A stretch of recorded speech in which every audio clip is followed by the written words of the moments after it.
Have you ever wondered what actually happens when your car gets professionally detailed?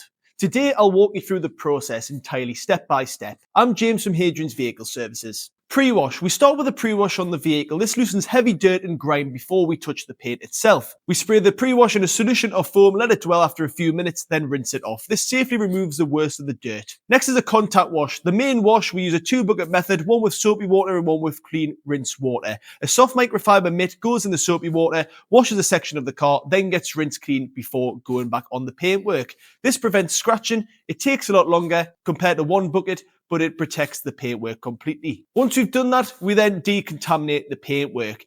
Even after washing, there is bonded contamination on your paint, industrial fallout, tar spots, and tree sap. We use a clay bar or a clay mitt to remove it, and you'd be amazed what actually comes off the vehicle's paintwork, even though it has just been cleaned before. Drying. We then dry with a clean microfiber towel or a filtered air blower, never letting the car air dry. Water spots do form if we let it air dry, which would be really bad for the paintwork. Paint correction. If you book correction, this is where we machine polish the vehicle. Using a dual action polisher with various compounds and pads, we remove swirl marks and scratches. We work panel by panel, checking our work under inspection lights. Once all that's done, we then have to protect the vehicle and the clean paint that we've obviously achieved. This might be a spray wax, a sealant, or a ceramic coating, depending on what you've booked. Protection is absolutely essential for the vehicle, keeping the paint looking good in between washes. Now, interior work involves a thorough vacuum, seats, carpet, boots and crevices, dashboard and trim cleaning, glass cleaning inside and out, leather or fabric treatment as well if applicable. Once we've done all that, we then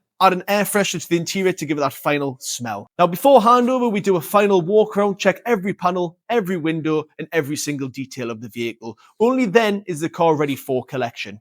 Now, that's the professional detailing process. It's not quick, but the results speak for themselves. If you want to see it in action on your vehicle, get in touch. I'm James from Hadrian's, and thanks for watching.